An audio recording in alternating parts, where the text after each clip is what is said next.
Good morning, ladies and gentlemen, and welcome to the Southwest Regional Coastal Monitoring Programme Annual Partners Meeting.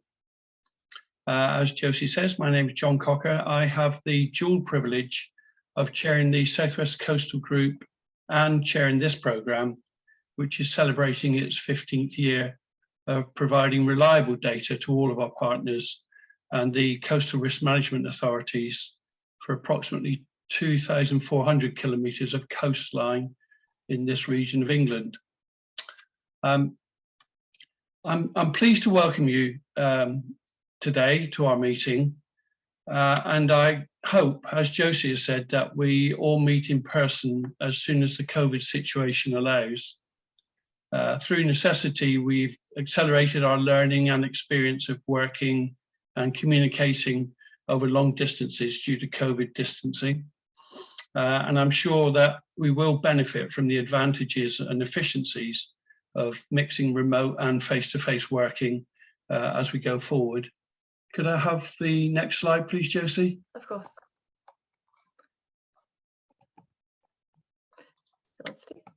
Oh, there you go. Those of you with good memories will recognise that I have used last year's background on the grounds of efficiency. So we are well into our first year of our latest 6-year phase, the success of which is significantly governed by the input and response from you, our partners. We need your ongoing support and your guidance to enable us to provide a national network programme which has to be tailored and relevant to our regional conditions. So thank you for joining us today, and thank you for your continuous working partnership. Josie will introduce each of our contributors today as we work through our agenda. And can I give my thanks to the contributors at this point for the tremendous work that you have carried out on your video presentations and for giving your time to be with us today. Particular thanks to Mitch Harley, Chris Drummond and their colleagues from New South Wales. We've established it's just after 9 p.m. at home for you. By my reckoning, that gives you another hour in the pub at the end of our meeting. So we've got to keep the time then, Josie. With regard to partnerships, it's right that we continue to acknowledge and thank our area and national colleagues from the Environment Agency for their unwavering support and funding for this programme, which nationally is now receiving approximately £40 million agency funding for this phase across the 6 regions. We're also indebted to DEFRA for their overview and continued support. Our Southwest programme is led by Teignbridge District Council, who have managed the growth and evolution of the skill base we have at PCO, of which we are so proud. That then takes us on to Plymouth University, with whom we have located our team from the beginning, with all the benefits of world-class academia and facilities. Our challenge is to deliver our promised outcomes in an increasingly volatile environment and take the opportunities of new technology, increased citizen awareness, and new ideas and innovations.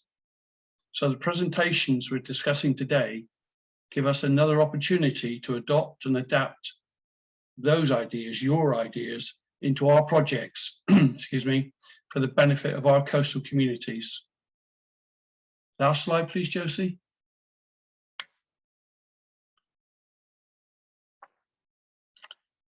Of course, we realise the significance of COP26 and the increased awareness of climate change.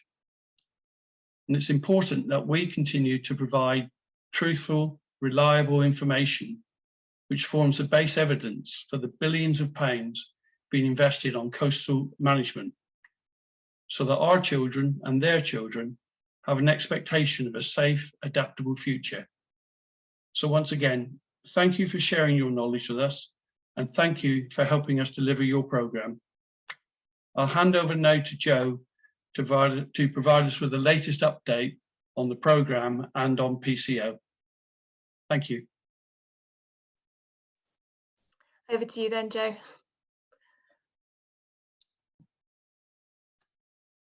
Thanks, Joyce. I'm hoping you can all see my screen. Yeah, cool. Yeah. So thanks, John. Thank you, Josie, for setting all this up. As we said, another virtual event, but I hope it means that more people have been able to attend who otherwise wouldn't have been able to make it. I just also like to take a second to thank all of our speakers for submitting their captivating talks and also for joining us here today. And I hope you all managed to take the time to watch each presentation. First, though, I'm just going to give you our usual overview of the last year from a data capture perspective. But seeing as it is our 50th year anniversary, I thought I'd just include a quick roundup to give you a feel for how far the programme has come. And also a sense of where we hope to progress over the next couple of years as we continue into our fourth phase. Firstly, then, the Pco team. So after starting off with only 3 coastal process scientists and a project manager back in 2006, we've expanded considerably to 8 staff now. This has allowed us to focus not only on streamlining the routine monitoring programme, but also on providing a data analysis capability to support our partners. There's a couple of new faces on the team. If you haven't already met them, I'd like to introduce Miranda and Miriam. We're both on the call today. And I'd also like to welcome back our team leader, Emerald, from her recent maternity cover. I hope we haven't let things go too far awry in your absence, Em. Onto the data collection then. From a hydrodynamic perspective, the Southwest network has remained much the same over the last year, with the staple 13 wave buoys in place and 4 tide gauges. There has, however, been a new met station installed at Penzance to complement the wave buoy there, which is funded through Cornwall Council, and also at Western Bay, bringing the total number of met stations up to 5 for the programme remit. The majority of our 13 wave buoys have now been in place for 10 or more years, so hopefully providing a really valuable data set for the numerous wave climates we experience around the southwest coastline. And the data recovery, which is represented by those crosses on the secondary axis there, has also been really high over the last 15 years, averaging out at about 94% across the network. Obviously, some buoys differ. With regards to the 2020-21 winter season, we only saw 54 storm alert threshold breaches across the 13 wave buoys, which might sound considerable. However, it's almost half of that what it was the previous year. So everything's been relatively quiet on the storm front so far, but we'll see what the winter's got in store for us. And just a note on future plans, we are soon to be installing 3 additional met stations at Exmouth, Minehead and the Severn Bridge crossing, again to complement wave buoys and tide gauges at those locations. From a topographic survey perspective, since the start of the programme, we've collected and collated over 3,700 surveys across 155 beaches, with some of the more active sites such as Westward Ho, West Bay, Dawlish Warren. They've now received over 45 surveys apiece since 2006, so an awful amount of data coming in. That data has gone on to produce over 100 annual reports across our 11 sediment cells. The first of which was constructed in 2009, and we've repeated that every year. The most recent of which are now available from the national website for download, if you so wish to have a look. So this phase from 2021 to 2027, we've taken on 18 repeat baseline sites. That's the most the programme has ever collected, so we've been relatively ambitious. These will provide an in-depth 5-metre gridded coverage survey of each site once a year in the summer. The majority of these are now being captured by UAV or drones by our contractors. And then just another interesting aspect is linked to the low number of storm alert thresholds we saw over the last winter. We also have seen the lowest number of post-storm surveys conducted at just 7. So that's an average of around 20 over the programme as a whole. That's 3 quiet years that we've had now. So let's see what this winter has in store for us. I'd also just like to mention that the monitoring programme also constructed a State of the Beaches type reports on request from various partners ahead of that 2020-21 winter season. as you know, despite the relatively low number of storm alert thresholds that we had the previous year, there were reports circulating, particularly from the north coast of Cornwall, of consistently low beach levels throughout the summer of 2020. So the study found that around 18 beaches from around the southwest displayed significantly lower levels than average, and 12 of those displayed their lowest recorded combined profile area since the start of the monitoring programme. So there was right to be concerned. That report is also available from the national website for download should you want to find out more. On to LiDAR then. The programme has now collected 4 full flights of the southwest coastline since 2006, with some of the more vulnerable sites that are highlighted in red in this map receiving up to 11 flights so far. So with a 15-year range of data, we're looking to identify and quantify those key areas of change around the coastline. This is Sidmouth, which Christina talks about in her presentation, and it just nicely captures that retreating cliff line at Pennington Point at Sidmouth between 2007 and 2020. So LiDAR is certainly one of the more impactful data types that we collect as part of the monitoring program. And you can just see here that red is erosion, blue is accretion, so you can nicely capture around 20 meters change in some areas along that coastline. So for phase 4, so between 2021 and 2027, we'll be capturing a full flight of the southwest coastline every 2 years. This will give us 3 flights in total. The geomatics team have already successfully captured over 25% from this flying season, so off to a really good start again. And this additional data will hopefully prove invaluable towards some future projects concerning ourselves and partners in the years to come. From an aerial imagery and habitat mapping perspective, we've collected 4 full flights of aerial imagery of the southwest coastline to date since 2006. From these, the 2009, 2012 and 2018 aerial imagery was used to extract coastal habitat mapping data sets. We're also looking to get the historic 1940s aerial imagery professionally georectified to add to the data set.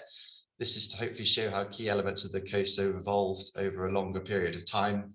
This is just an example from the Dawlish Warren Spit, which itself has evolved drastically since 2006, but the 1940s imagery puts it nicely into context. So far, for this current phase, phase 4, we plan to undertake 2 full flights again, one in 2022 and the second in 2026. From both of these, we will have habitat mapping derived as well. We've also started to investigate how we can better assist partners in habitat mapping analysis, particularly in identifying changes to key distributions ahead of some major works or schemes. So if that is of interest, please do get in touch. For Nearshore Bathymetry, that is the white ribbon area that we like to dope as from around mean low water to around 1 kilometre offshore, capturing that depth of closure. The programme has obtained full coverage of the southwest coastline between 2007 and 2014, so in our first 2 phases. You can see from this map that the majority of the south coast has now got multi-beam coverage, with some elements captured in the north coast of Cornwall as well, with the remainder having single beam coverage and alongside the bespoke Bathy LiDAR survey for the Isles of Scilly, which was captured in 2014. In phase 3, between 2016 and 2021, which we've just left, we saw the multi-beam surveying of some key areas such as Dawlish Warren to Teignmouth and the Sidmouth area in support and collaboration with partners. And the plans for the current phase are, rather than to capture those large swaths of coastline, we're hoping to support our partners with upcoming schemes. We've done this by creating a wish list of sites and run them through a priority matrix, so we can hopefully start to work our way through with the budget that we've been allocated this phase. But so with that initial full coastal capture, we also have a form of baseline in which to compare these separate surveys to, so really highlighting the value of that data set. The assets program has now been running since 2017. We're in our second phase of that program, which has just entered its second year. And our T98 compatible database is now available to view. It's currently on request from us, but with plans to go open source soon. We're currently in the stage of then infilling that database with risk management authority data. We've had good input so far from those local authorities that we've contacted, including the Environment Agency. The team has designed and built a T98 asset inspection app, which is now ready for use by any interested party. The app was used during our annual trip to the Isles of Scilly, where Tom, a member of the team who's now T98 accredited, managed to survey 148 of the 158 functional coastal assets there and produced a condition report as a result. And finally, we've been making some really good progress extracting crest level heights from topographic surveys and LiDAR data. It's just an example of how that's done. This is to infill any of that missing data that we've currently got in the assets from a crest level perspective. Looking to the future, we're hoping to contract out a pilot for the inspection of private coastal assets not picked up by any risk management authority for spring next year. This is to start updating the condition grades of those assets held on the database, some of which are out of date considerably now. And then once any kinks in that pilot have been ironed out, we will be looking to adopt a cost-effective inspection regime for the remaining private coastal assets in the southwest. And just a note, we are continuing to facilitate T98 training. So for those who are still interested, please do get in touch. So the program is often involved in or working alongside regional or national projects and initiatives. So just to ensure that the monitoring program remains up to date and can be providing the best possible support where it's applicable. So I'm just going to briefly touch on some of those aspects here. We've recently been engaged and involved with the SMP refresh workshops, which have been occurring along the 4 SMP sites along the southwest. We'll be looking at how we can further support each coastal authority group with these in the future as part of our phase 4 target. The programme has maintained good engagement and participation with recent movements towards the second round of National Coastal Erosion Risk Mapping, so NCERM. And we've also supported several Environment Agency and other local authority in their local projects. One of those is the repeat UAV flight and laser scan survey of the mobile Blue Anchor and Watchet Cliffs, which Mike has discussed in his presentation in North Somerset. This was in a bid to identify retreat rates and erosion hotspots in the area. So you can see red is bad, blue is good in this image from Blue Anchor. Another example is the ongoing monitoring occurring at B-Sands on behalf of South Hams Council. This is to investigate the impact of the newly installed chain link mesh cells there.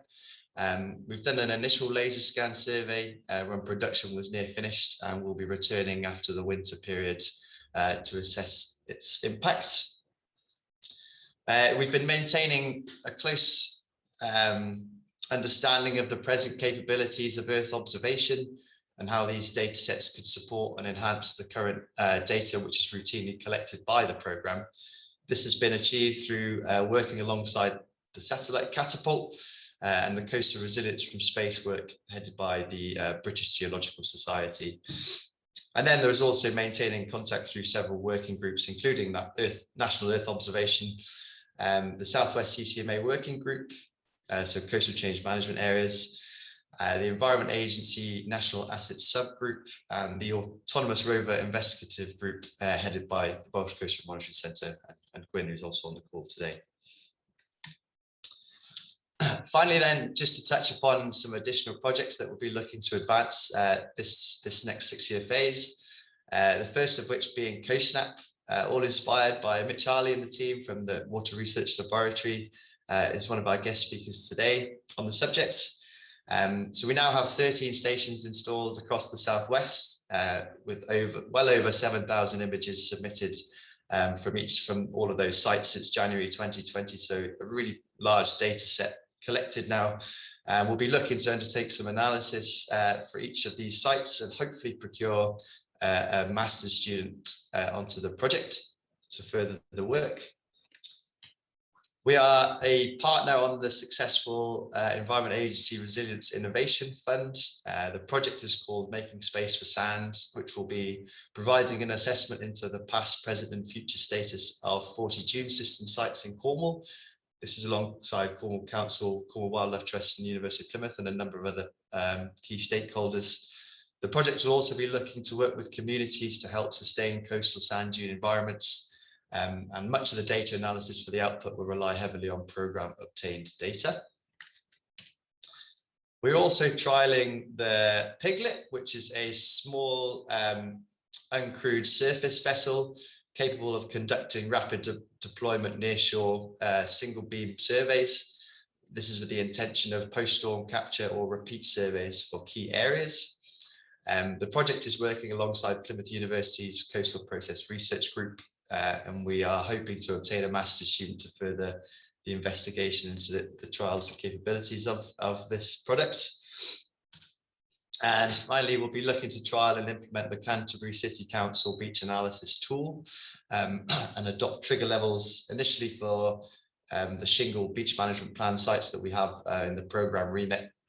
And this will incorporate numerous data inputs such as joint probability analysis, overtopping and undermining analysis, and of course beach monitoring data. So I'd just like to reiterate the point that we are always available for support and data analysis to all our partners. So please don't hesitate to approach us with any data requests or even for a bit of number crunching, as we are always more than happy to oblige and help out. That is all from me. And so just to say thank you from the team, and a sign of the times, I think, is we've never actually all been in the same room together, even though we've been a team now for over 9 months. So the best we could manage was a Zoom high five from everyone. So thanks very much, and I hope you enjoy the remainder of the Zoominar. Thanks, Joe. Very interesting. If anyone has any questions for Joe, we can take a couple quickly if you'd like to put them in the chat. If not, then I'll move straight on to our first speaker, who, let me just share this one. So our first speaker is Mitch Harley, and he is joining us all the way from Australia, from the University of New South Wales Water Research Laboratory. He's one of the people behind the global community science project CoSnap, which Joe's just touched on. We've got 13 sites here in the Southwest, and there's multiple around the world. Mitch, can you hear me? Yes, I can hear you. Yep. Fantastic. Hi there, Mitch. So if you can start your questions coming in the chat, that'd be fantastic. And I've got a few that have come in from the website for you. I'll start off with the first one. Have you looked at any other sites from around the world from an analysis point of view? Is it harder to analyse changes in shoreline position at other sites because of maybe bigger tides or differing beach materials such as gravel? Yeah, great question. So what we do with CoSnap is we operate as an umbrella organisation where we operate in New South Wales, or in Southeast Australia. We operate a selection of sites, but we allow others to analyse their own sites by themselves, including yourselves with the PCU in the UK and your 13 sites. So we're not directly involved, but we do certainly assist, and we have an active user group where we have regular meetings, annual meetings, a bit like this one, to assist with analysis. So in Southeast Australia, we're very lucky that we have microtidal climate, and it's very dynamic location. So the beaches change a lot. So it's really well suited for CoSnap because the signal to noise ratio is very high. Yes, it is a lot greater challenge in areas where there's higher tides, particularly where the beach gradient is significantly flatter. And so in terms of analyzing shoreline trends, it's probably less ideal CoSnap, but not to say that you can't get fantastic quantitative data out of it. And we're looking at ways to actually use these macro tidal environments to actually get three-dimensional morphology out of it. So that's something we're working on at the moment to actually, for instance, with if we're there collecting lots of CoSnaps over the multiple stages of the tide over a few weeks, we can actually develop a three-dimensional shape of the beach and use that to get even more interesting three-dimensional information rather than just the two-dimensional shoreline change. So that's one of the things we're looking at. There's all sorts of innovation happening with the photos. So even things like looking at looking at the sand levels against groins to actually extract the two-dimensional or the vertical profile of the beach, looking at the sand against the groins, or lots of different things that can be done with the photos. But certainly in Australia, we're very lucky with the microtidal, sunny, all year round sun, which also helps. So we're getting submissions all year round as well. So I know in other areas, it's a challenge to get community contributions in winter, for instance. But yeah, so challenges, but always solutions, I would say. Brilliant. This kind of follows on from that question, looking at the kind of global analysis. Have you got any plans on looking at how different communities interact with their coast? So looking at how many users are, like you just said, in the sun in Australia, people are out on the beach. Yes, that's something that we've talked about quite a lot. So obviously with CoSnap, there's the value of getting quantitative information, but equally valuable is understanding community perspectives about things. And we now have, I just totaled it up the other day, we just passed 150 sites globally, 152 sites, and now we're in 17 countries. So really, we've got this really powerful network of locations in multiple different communities around the world with different cultural perspectives about how they interact with the coast. So we're looking at trying to unite this network to try and get understandings of perceptions of coastal change, why people go to the beach, and all these really interesting social questions. It's not really my expertise myself, but I think we got that really unique opportunity now with this CoSnap network to explore these really, really important questions. So yeah, definitely something that's in the works. Brilliant. This is a more technical question from someone who obviously is using the photos and from a CoSnap. Do you discard all the photos that don't have the correct EXIF information, and do you have a procedure to retrieve that information if it isn't given? Yeah, so I think part of that question is related to the multiple uploads ways that we operate CoSnap, at least in Southeast Australia. So you can see on this photo here, we have instructions of ways that people can contribute. So we use Instagram, Twitter. We used to also have people submit by email. So Instagram and Twitter, the social media side, that EXIF information, that metadata is stripped from the photo.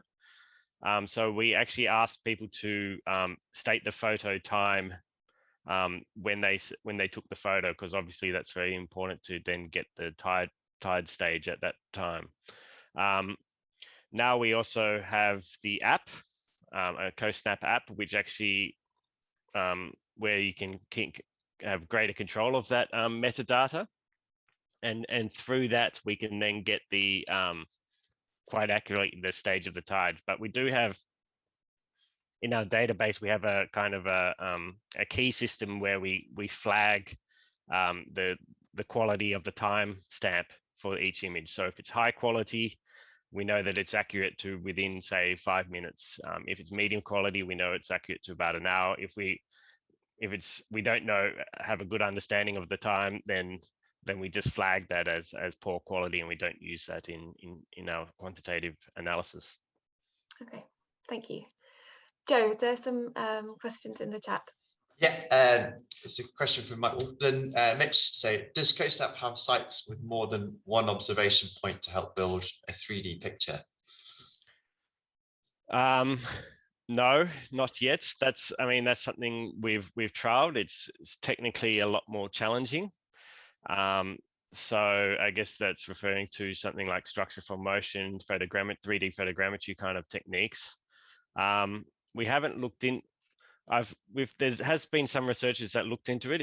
It's a lot more challenging to do technically, and particularly when you're dealing with multiple lenses from the community, different smartphones and things like that. It becomes quite a technical challenge. It's not insurmountable, but it's something that we haven't quite explored quite yet. We're very happy with the quantitative information we're getting, even just from the power of the shoreline change. And even, look, also the time-lapse videos in themselves, let's not forget that they're, as a community engagement tool, and just showing coastline change and stuff is so powerful just for community engagement. So I think that's almost the most powerful thing from CoastSnap. Okay, and finally, one last question. In the presentation, you mentioned that tilt and roll are unknown in your equation. Is that not fixed by the cradle position? Yep. So tilt and roll to an extent are fixed, but what we found when we actually solved the equations that it does vary.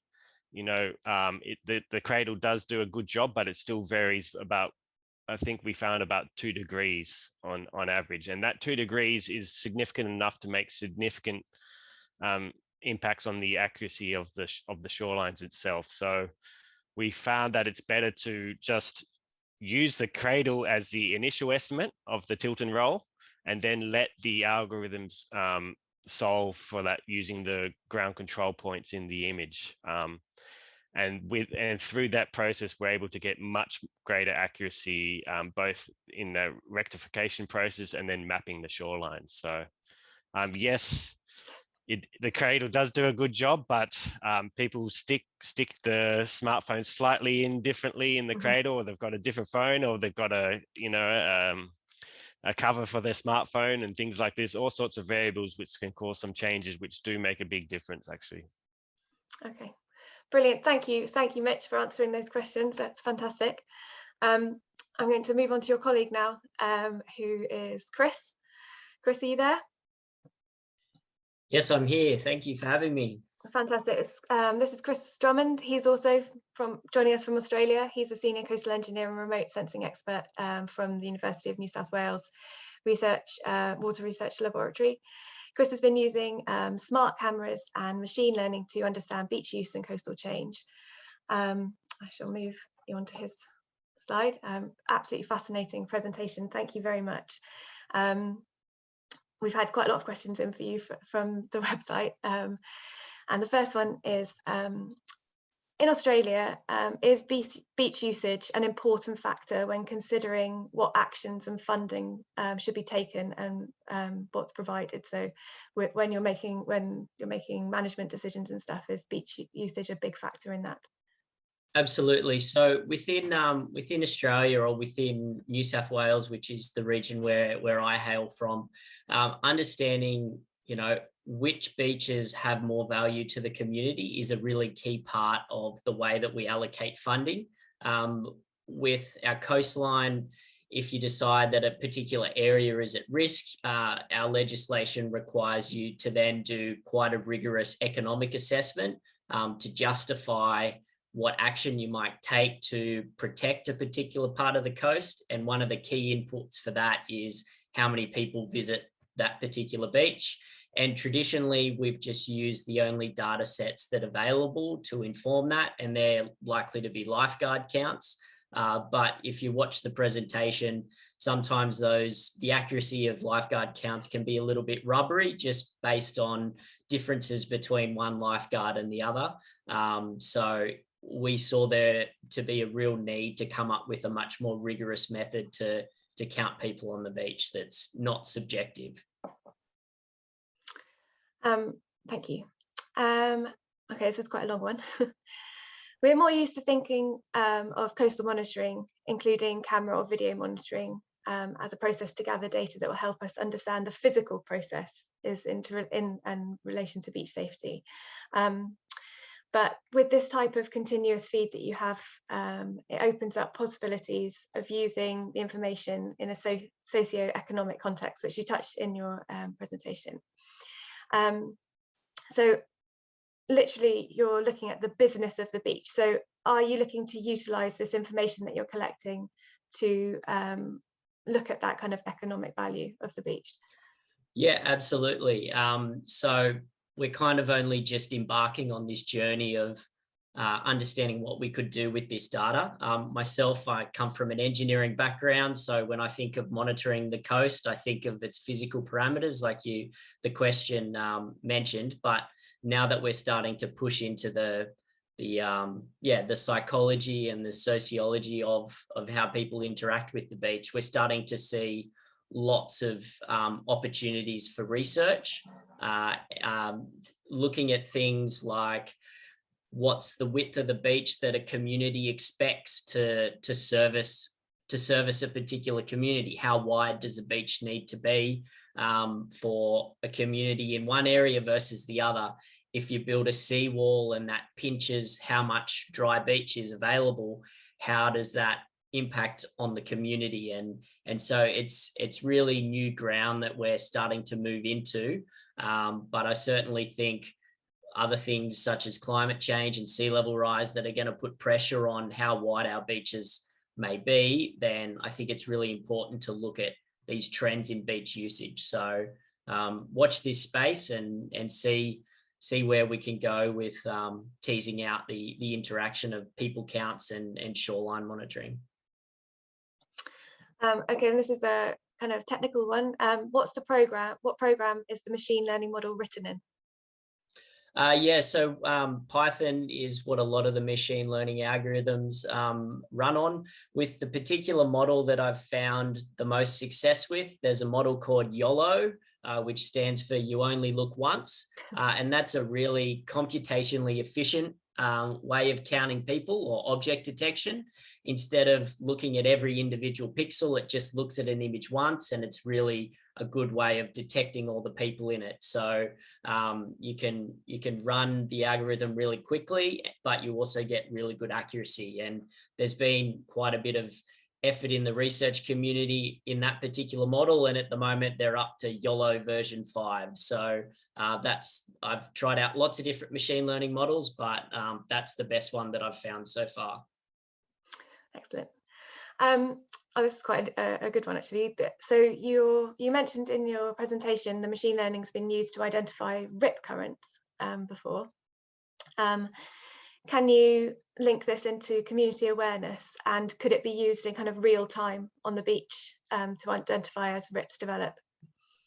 Yeah, so one thing that I'll probably note is that with the lower cost camera system that I presented in the presentation, it's not really geared towards video-based monitoring.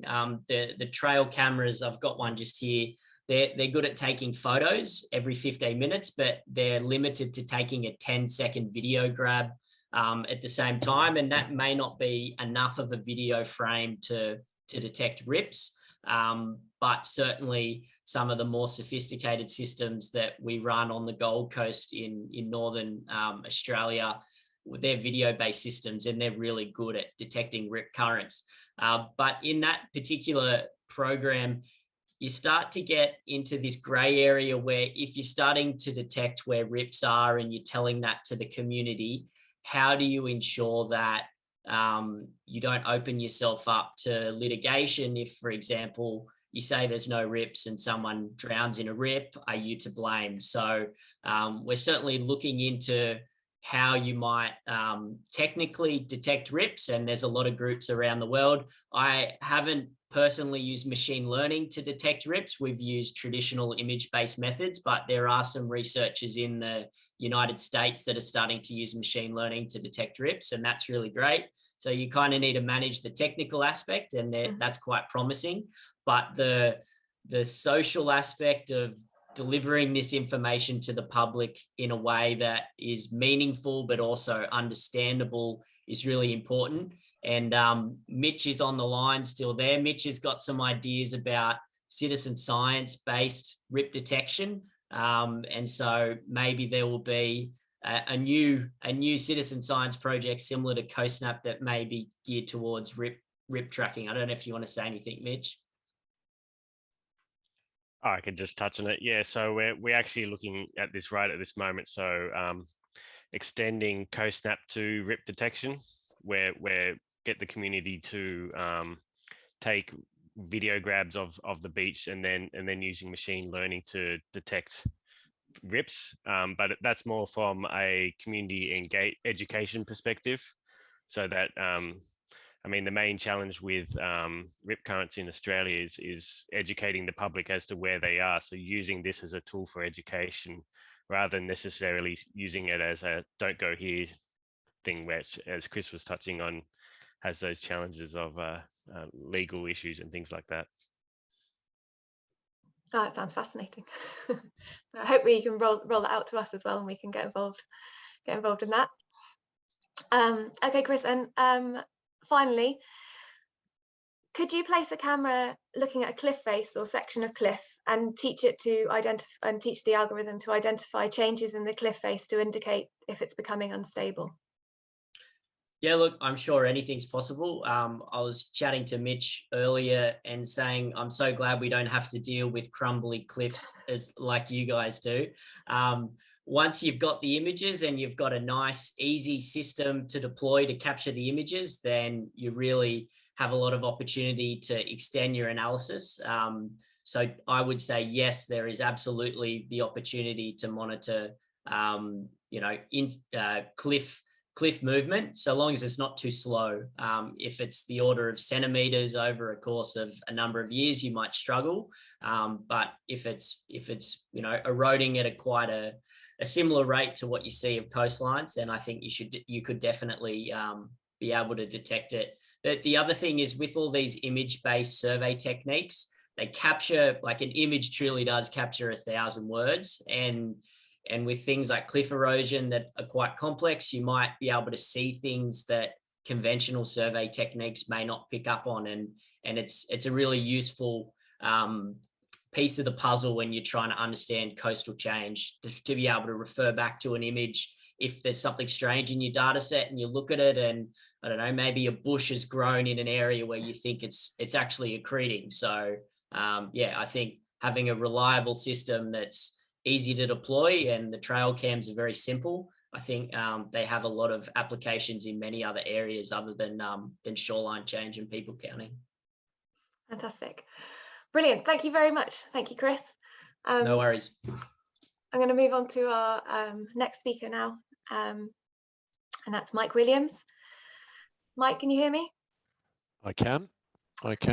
Fantastic. Well, Mike is a wetland habitat restoration specialist at the Environment Agency. He's involved in the Interreg promoting adaptation to change coasts project, which is looking at coastal and traditional water ecosystems, one of which is the Lower Otter Restoration Project in Devon, which is in our patch of coast. Please keep your questions coming in on the chat, but we have had some questions in from the website also. So Mike, I'll kick off with this one. This is a very interesting and ambitious project that can act as a reference point for adaptation projects in other locations. What stage is it at the moment? And do you feel like you'll be able to complete the necessary interventions within the very tight time frame that you have? Okay, thanks very much. Yes, morning everybody. So in terms of the Lower Otter Restoration Project, we're in construction now. We've gone through a summer basically of work with most of the vegetation cleared and a lot of the creek excavation done. There's work going ahead to start to do some of the construction work. As you will have seen, we're raising a road on an embankment and so on. The Pco project runs until March 2023, which is when the European funding ends. And we expect to have most or all of the project here in the Otter complete by then. And our French partners on the Sarn Valley in Normandy expect to have some of their work done, but they will not have breached to rejoin the sun to the sea, and that's not planned to have happened until after the end of the European project. Okay. Once work on adapting the estuary is complete in the Otter, aside from the ecological and environmental monitoring, are you expecting there to be any additional work to kind of shore up the system in the following years? Or is your aim to kind of let it evolve naturally after you've finished that initial restoration? Yeah, very much so. The intention is to show that it's actually better to re-establish naturally functioning systems rather than ones that require lots of management, which becomes increasingly difficult to justify in the future, particularly when we've got to share out limited budgets to protect the most important places, which will not be sites where you've got a lot of agricultural land, probably low-grade agricultural land, rather than people and their homes and businesses. So yes, the whole plan has been to try and get the Otter, and indeed later the Sun, to function naturally so that they will be able to evolve as climate changes and sea level rises without a great deal of additional management. And that's part of the intention of Pco, to show how that can be used elsewhere. So the model that we're producing should help people understand the kind of things that they're going to need to do in order to be able to roll that out widely across other sites. That leads us on to the next question that we've had in, actually. Have you looked at other locations, and have you got kind of a list of other places where you think this would work? We do have a list of sorts. So as part of the work that we've done in preparation, we've looked at, for example, how many heavily modified estuaries there are identified in the Water Framework Directive. It's about 70 across southern England and northern France. There are over 200 shoreline management plan units where managed realignment is identified as the recommended approach in epochs 1 and 2, so over the next 50 or 60 years. So there are lots of locations where this kind of approach could be applicable. Obviously, the detail is important, and whilst it may be possible to do these sort of things, it is not necessarily, we can't guarantee yet. But the idea is that we will be talking to people. We've got a lot of engagement to do through things like the coastal groups, who are very closely engaged with the whole Pco project. So we'll be talking to people and presenting them with some potential solutions, and then it's about how we can try and get that rolled out across other sites, both here and in France. Have you had lots of what's the kind of public reaction been to the Otter project? Have you had any kind of protests against some of the plans, or has it been kind of received quite well? No, it's fair to say that there have, well, a combination actually. There were a large number of objections as well as a large number of letters of support when we submitted the planning application for the Lower Otter.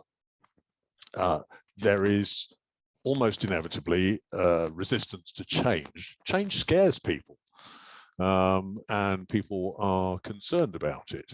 It's very clear that these projects take a long time to develop, and that the engagement of all sorts of organizations and communities takes time and is a complex thing to do. But interestingly, although there was a lot of concern initially, what we are finding on site now as we carry out the work, even though we're in a phase where there's actually quite a lot of destruction, I suppose, of existing habitat. People are saying, this is really exciting. We're really looking forward to seeing how this turns out. So that there are different opinions. And of course, what one tends to do is hear most from those who don't like it. But it's pretty clear from surveys that we've carried out as part of our work that actually there is a strong support for this. That's good. Joe, I can see some questions coming in from the chat. Would you like to ask them? Yeah, we've had 3 questions in. First one from Brian Curtis. Thank you, Brian. Mike, have you had any early wins that could be used to share the adaptation methodology on the open coast? I think it's still a little early. The methodology and the model that we're developing as part of the Pco project is still under development. And of course, we are. It's interesting that you ask about the open coast. We are mostly interested in estuaries, although there will undoubtedly be ways that what we're doing can be applied to the open coast. But I think it's still just a little early. I think next year we will definitely have stuff that we can share. We'll revisit the subject next year for sure. Yes, please. This is a question from John Cocker. Does the Southwest Monitoring Programme provide sufficient habitat monitoring for your projects? Well, as you'll know, Joe, we're working with you to try and make sure that we get as much out of the programme as we can. The monitoring is being extended. For example, the LiDAR coverage has been pushed further inland, so it covers all of the project area. The transects on the coast across Shingle Bar at the Otter are being used as part of monitoring the geomorphology. I think we will have a large part of what we need from the coastal monitoring programme. But the whole monitoring programme for both the Otter and the Sarn are large and complex and extend to other things which are not included as part of the work done by the coastal monitoring programme. So it's much more than the geomorphology and the habitat development. That's brilliant. Yeah, we've also, just to answer that, John, we've also extended the aerial photography, so there'll hopefully be 2 new sets of habitat mapping for the Lower Otter over the next couple of years. So fingers crossed that will come in use. Last question from Tim Pope. Thank you, Tim. Mike, do you think this project can save costs for similar projects elsewhere, i.e. through lessons learned? I really hope so, and that's our intention. It's been interesting because I've been working on this project now for, well, getting on for 10 years really, which isn't that long in terms of this type of project. But when we were doing the initial justification, one of the things that we struggled with was actually finding the evidence to show that this sort of project has all sorts of benefits and therefore becomes easier to justify doing. So what we are really concentrating on is trying to capture all that evidence, have it in a readily accessible way that others can then tap into and use to help them drive forward similar projects at other locations. That's brilliant, and hopefully be an invaluable tool set that we'll all come to appreciate as well. Thank you, Mike. Thank you very much, Mike. We're going to move on to our next speaker now, who is Oliver Way, who is an experienced coastal modeller with the WSP's water team. He's involved in delivering the solution to coastal flooding in Looe, a small town on the south coast in Cornwall. His presentation was aptly named Looe, the most flooded town in England. Oliver, can you hear me? Hello, yes, I can hear you. Yep. Fantastic. Right, so I know there is one question for you in the chat, but I'm just going to go first with this one from the website, Yeah. which is, can you put a fiscal value on the data that you will use to develop the model and hence the scheme? I'm asking this because when we seek funding for the whole program, so the monitoring program, every 5 years, we always have a problem in determining the value of the data we collect. In this instance, would the scheme have progressed without the data provided by the monitoring program? That's a good question, because the data underpins the modelling, and when you're putting together any proposal for modelling work, if you have to collect data as an independent input, then it adds huge cost to the project. And I think in the UK, we're really lucky to have such great open source coastal data. To put a value on it, I wouldn't like to pick a number, but I'll be stuck without it. So yeah, it's incredibly valuable for the progression and for the progression of this project. Yeah, we wouldn't be able to do the modelling that we've done without it, for sure. Oh, I'm glad that's been helpful. Yeah, very useful. Okay, so we've had lots of questions in from the website, and lots of them were quite similar about the kind of public response to the scheme. So one of them is, how have the public reacted to this scheme? A large breakwater will inevitably change the surf conditions. Have you had a backlash from the surfing community? Have your models shown any other wave creation sites that might be compensatory from the breakwater? This is obviously from a surfer. Sure. And does or does really just the flood prevention always outweigh the kind of amenity of the beach? So for Lou, I think the community has been very involved and maybe invested in this large scheme that was proposed a long time ago to them, and we are moving it forward into its hopefully final stages now. So from the community within Lou, business owners which are currently flooded, I think are very keen to see a large flood prevention scheme built.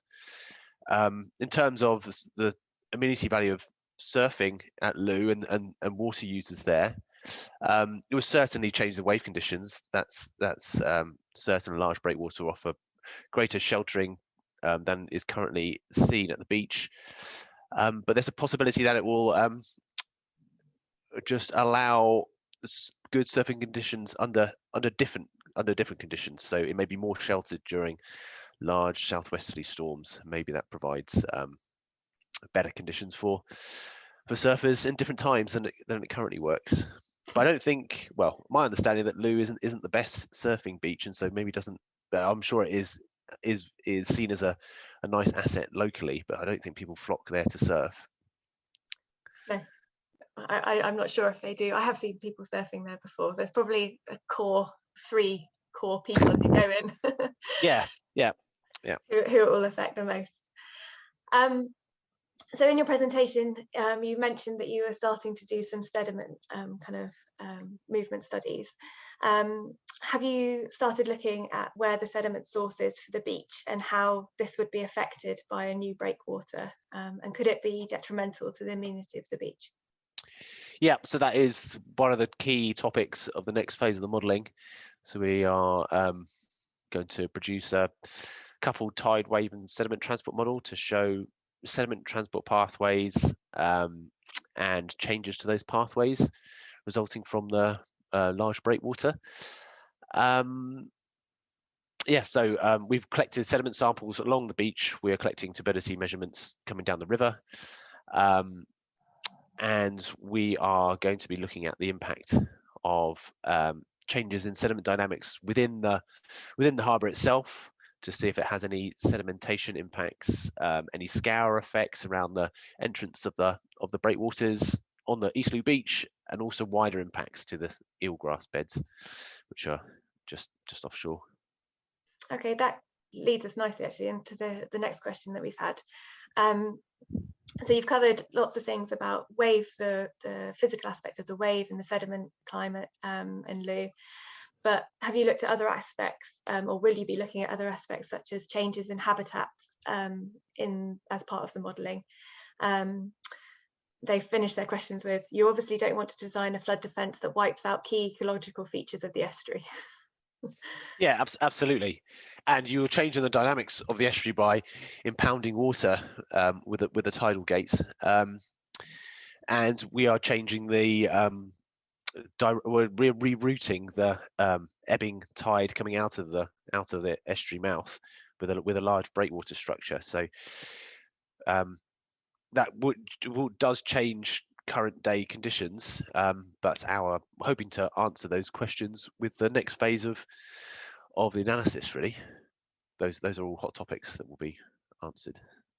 Have you looked at, when you're doing the extreme wave analysis modelling and the tidal modelling, have you looked at kind of future changes in sea level rise and acceleration in sea level rise, and how have you been able to kind of future-proof the modelling for the design for the breakwater? Yep, looking at using UK CP18 sea level rise following EA guidance. We've looked at a range of sea level rise profiles, looking at the 8.5 RTP 8.5, 70th percentile and 95th percentile, but also looking at the H++ scenario and uplifting wind speeds and wave heights in accordance to the guidance. So yeah, we're looking at future proofing with regards to climate change and sea level rise. Absolutely. Excellent. Okay, and finally, this oh no, actually it's not finally, because I have just seen another one come into the chat, but I'll ask this final one from the website. This may be a question for the local authority, but why is Loo so important, and why does it warrant the funding for a new coastal defence scheme when many similar places are liable to flood too? And the fact that we should be moving towards adaptation rather than hard defences, which inevitably have a finite lifespan. Why is the investment going into Loo and not somewhere else? If you know, the answer to that. It's a good question. I wouldn't like to give a definitive answer because I don't think I'm the right person to comment on that. But I can say that the town is flooded under astronomical tide conditions. Large tides flood the businesses which are on the water's edge. So I'm not sure I know that many locations around the coast of the UK which is that at risk from flooding. So they are, really do need some intervention to save those businesses where people's livelihoods have been invested in those businesses for years. And I wouldn't like to comment to say why they are more valuable than other coastal towns, but certainly very, very at risk from tidal inundation. Joe, do you want to ask some of the questions that have come in from the chat? Yeah, thanks, Oliver. One of them has already been answered, I think, Joe's from the website, so I'll leave that one from Brian. Thank you, Brian. One from Josh here for you, Oliver. Will any of the flood defence construction affect the response time and launch of the RNLI Loo Lifeboat? I'm guessing they're key stakeholders in this. Yeah, there's been a lot of consultation with the RNLI about where to put the tidal gate. I am not that I'm not 100% on what's the final decision's been made, but it's not going to. I don't think it is going to impact the launch of the lifeboat. They were going to either have it just upstream of the launch ramp, or have a method to when the gate is due to close, which will be forecast using surge forecast data. They need to potentially might need to deploy the boat. They can move the boat in preparation, I think. But yeah, I know they've been consulting with the RNLI, but that's not been me that's been doing that. I am simply doing the modelling. Thanks, Oliver. I actually have a question for you. The wave height diagram that we can see on your title slide here, there's a convergence of wave height happening at the very end of the breakwater.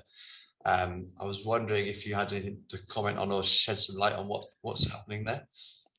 So the 2D wave plot that we can see with the large breakwater structures, Yeah. we're getting some wave reflection off that large southern breakwater and causing wave breaking. That's a Boosanesque output. So you're a phase resolving wave model. So you're getting some increasing wave breaking at the around that southern breakwater. That's great. And then just finally, what's the current timescale like for this project? What is there a set date or anything for? Yes, yeah, there's set dates and a program. I know my next phase of involvement is comes in when we get the data back from the ADCP, which is imminent, I believe. And then the next phase of the modelling, I think, would take us through to the beginning of next year. But the wider design construction elements, I am not aware of the program of those. But yeah, those then come further down the line. We're still very much in the assessment of the design at the moment. Brilliant. Thank you, Oliver, for answering those questions. Okay, thanks. There's some, please do keep looking at the chat because there's some observations been put in those there as well from some of the audience. And now we're going to move on to our next speaker, who some of you may recognise. Christina, can you hear me? Yeah, I can hear you, Jo. So some of you will know Christina from her time at Pco. She was one of our coastal scientists. She's now in her third year as a PhD researcher at Exeter University. She's part of the YCTD, and her research focuses on coastal cliff erosion and its response to environmental drivers. She's been working on an automated method of deriving cliff retreat and erosion rates. It's very technical, Christina. So we've had some questions in from the website, and I'll start with which classifier or segmentation method did you use? Okay, so this is a bit of a blend of approaches. So I use some rule-based methods. So for example, I look at, I don't want to go into much detail, but I look at features that you can compute on the point cloud. And then you can use this clustering algorithm called dbScan, which kind of segments portions of points that are too far apart from each other based on like a distance parameter. Yeah, so it's kind of a combination of approaches. Yeah, it seems to do the job. So, is the dbScan a free thing that you can access? Yeah, it's all like free Python libraries. Most of them are open source. So there's one called Laser Chicken, which has got a really funky name, but it's excellent for like computing features. And then dbScan is just part of like a SciPy module. Yeah. Okay. So in your presentation, you've been looking at the coasts around the kind of southeast bit of Devon. Have you been looking at other locations using this methodology? So the plan is to apply this methodology everywhere else. So starting from the southwest, just because they've got easy access to data thanks to PCO. But obviously I plan to look at other locations in the UK. But I just use Sidmouth as my kind of testing site to develop my methodology. There's another one. Working with point cloud sounds really interesting.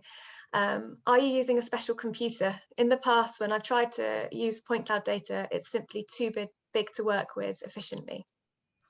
No, I'm just using a laptop with an iCore i7 with an i7 processor, 16 gig of RAM, so nothing too fancy. I do have access to not supercomputer, but a more powerful computer, but I haven't used that yet. The only thing that I use is this slightly more advanced is for processing of the drone data.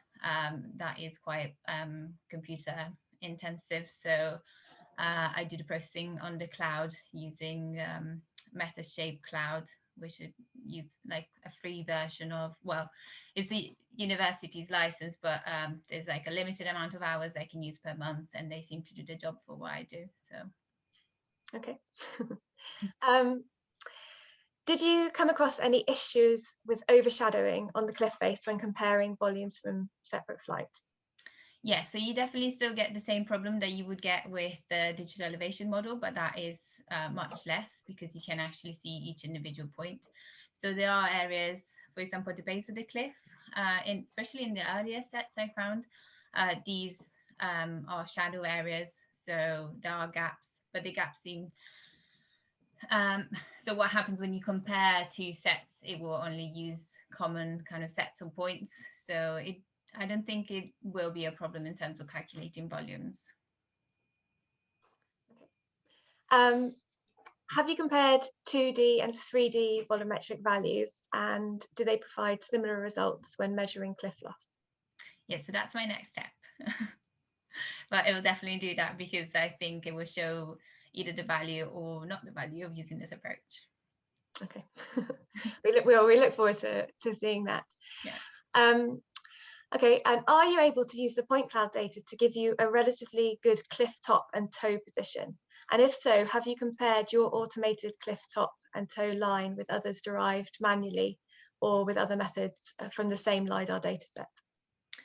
So you can extract the cliff top and toe from the segmentation method. It's just basically defining a boundary like between the different classes. I haven't really done that yet because what I thought the value of this was more to attribute the change to a certain section of cliff. So instead of just saying this is the position of the cliff top, I'm actually saying this amount of material has retreated from the cliff face, and or so much material has been lost, but this, for example, was vegetation. So that's what I've used this more for. But I do plan to, if I have time, kind of compare, my cliff top and toe positions to those extracted manually or from automated methods. Yeah.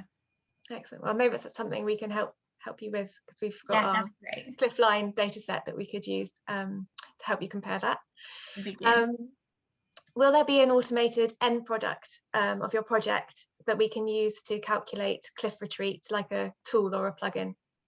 I would love to say yes, but it takes a lot of time. What I plan to do is, once everything is kind of finalized, to like share all my Python code, and then hopefully that can kind of be developed into more of a tool rather than just lines of code. It'll be a very useful tool, I think. Joe, I think there's been a question in the chat. Yeah, thanks, Tina. This is a question from Brian again. Thank you, Brian. In the Southeast programme, we have undertaken laser scan surveys of the cliffs from a boat, with the scanner fixed at 90 degrees to the horizon with great effects. It gives good point cloud data that we can use for accurate difference models. And I'm wondering if you've considered using this as a method. So it sounds like a great method, and I think I've heard about somebody using it before. I'm not sure if it was in the Southeast or somewhere else, but I think for me, it's mostly resources. You know, like I've only got a limited research budget, and I think probably hiring a boat, laser scanner, you kind of need like quite a large team of people, whereas with the drone, there's only 2 of us usually going out to site, and you kind of have the same weather requirements, if not worse, because you have to take into account sea conditions. So yeah, no, it's not something that I've considered, but it sounds really interesting. There's also the fact that with a drone, we tend to capture enough of the cliff top to kind of have a reference in case, a big chunk of the coast recedes quite quickly. So just on from that, I'm guessing you fly sort of vertical drone flights rather than obliques on the cliffs. Yeah, so we do both. We do like a nadir flight, so looking down over the beach and the cliff top, and then we do what is called a facade scan. So fly vertically over the cliff face to kind of get a nice picture of what the cliff face is like, and then we tie these in together. and finally, Christina, from me, how do you hope that this research is going to tie in with coastal management, and where do you see it kind of being applied? So what I'm hoping is that we'll get a better understanding of the retreat rates, maybe like get more accurate estimates. This obviously is still something that I need to be able to quantify by comparing it to the other methods.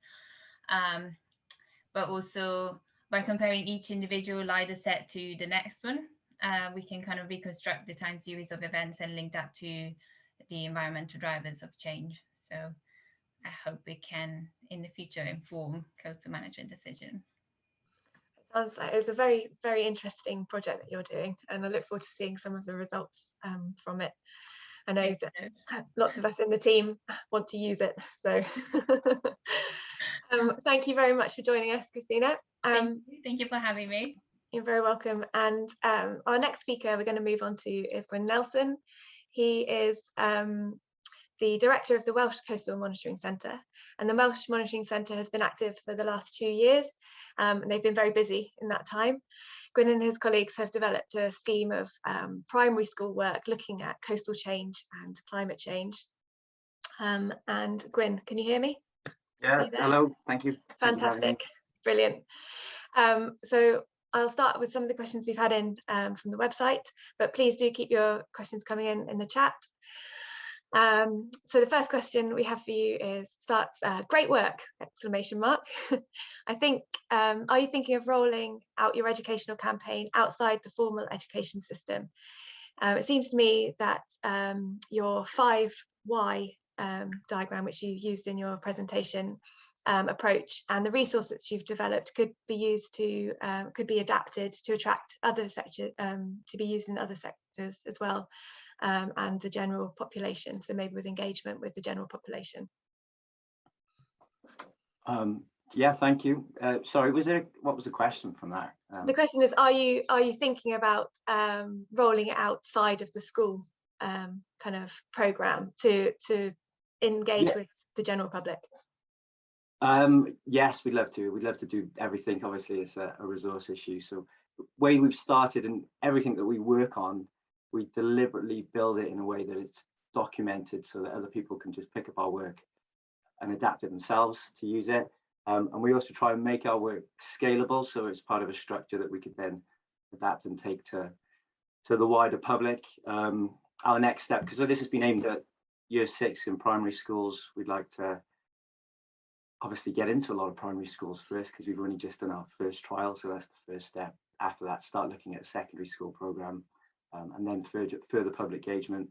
As I've mentioned before, we are only a small team, so the only reason this has been a successful program is being lucky, getting the right collaborations. So we would seek collaborations, and if anybody's got any suggestions of people that might want to collaborate with us, then please let us know. Brilliant. So this question came in multiple times, actually, this next question from a few people. You mentioned the challenge of engaging children with coastal change without instilling a sense of doom into them. How did you approach this, and how have you done this? Yes, that's a great and relevant question, really, with COP26. I mean, that continues to dominate the news at the minute, and it often has a negative delivery, which I think kids are tuned into, especially with such young activists at the moment. And when you chuck COVID into the mix as well, you can easily see how it looks like a gloomy future. So I think we can't blame the media for that sense of doom. We have an inherent negativity bias, which means we're drawn to dramatic information and that actually engages us more. So that said, there's no point in sugarcoating the truth, but we should be responsible with the delivery. I've learned a lot through this program, and there's a lot of emphasis on listening to the kids, validating their feelings, and then trying to galvanize their emotion into empowering positive action. And to do that, we help give them steps and tools and solutions to make the difference for them, like encouraging reduced personal carbon footprints, and going out and doing beach cleans with the family. I think one example, a really good example actually, which was recommended to us by CAST, Climate and Social Transformation Group, research group in Cardiff University, was after educating them about the climate change, getting them to draw what they expected the future could look like. We then worked through steps on how they can mitigate climate change impacts. And we got them to redraw or visualize a brighter future if they took those positive steps. And of course, we try and make the whole program as fun as possible. But really, it's trying to be responsible in the delivery, honest without scaremongering, and provide optimistic solutions with positive vision. Okay, and this one has come in. What field trips do you plan to include in the curriculum when restrictions are eased? So I guess kind of post-COVID times. And what will you do on site to engage the children with the coastal change? Yeah, we've had loads of ideas at this stage. That's the fun bit for us. But due to resources, we haven't developed, because obviously COVID's prevented the accessibility, so our resources got focused elsewhere. And then when we do finally get out, we'll have to trial all those field trips before they get published into the program. But that future visualization trick that seems to be one of the most effective ones. So some ideas include just taking a tape measure to the high water line on the beach and getting the kids to add the highest recorded local storm surge, and then on top of that add the predicted sea level rise. So in South Wales, I think the highest recorded storm surge was 1.75 meters at Newport in 1981, and the sea level rise is 1.13 meters. So that puts us at, that's in 2100, 2.88 meters above the high water line, which is, you know, a really powerful, yeah, a powerful visualization for the kids. Another idea we've had is getting them to think about, I mean, in our local beach, for example, it's quite a long, flat, dissipated beach with a very fast, due to the high tidal range, really quick tide. So challenging the kids to build sand defenses around sand castles representing properties, and varying amounts of resource each to see how they can protect the sandcastles as the tide pushes in. But yeah, again, if anybody's got any other ideas that they think we could take, we'd be happy to accept suggestions.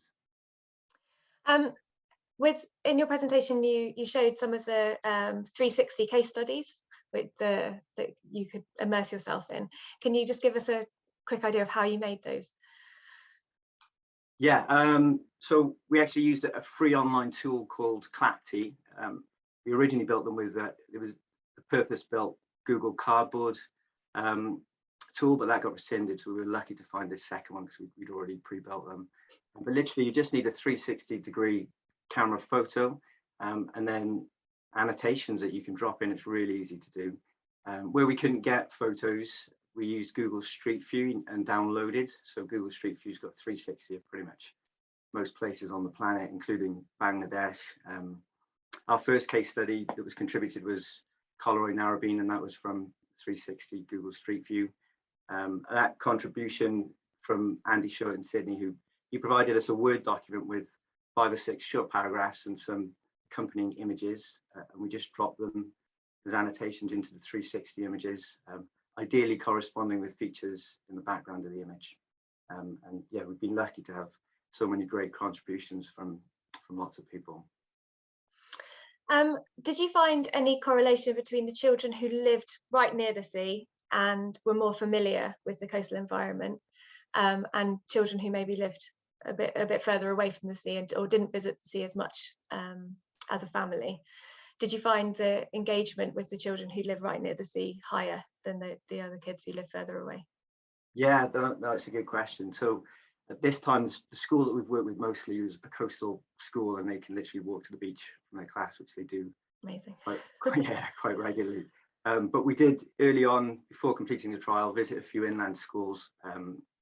So in time, hopefully I get a better feel for that. But when we visited the inland schools, we adapted the focus slightly. So I would contact the local authority flood officer and ask for local photos of flooding, and then bring them up in the class so the kids could see, you know, things more relevant to them.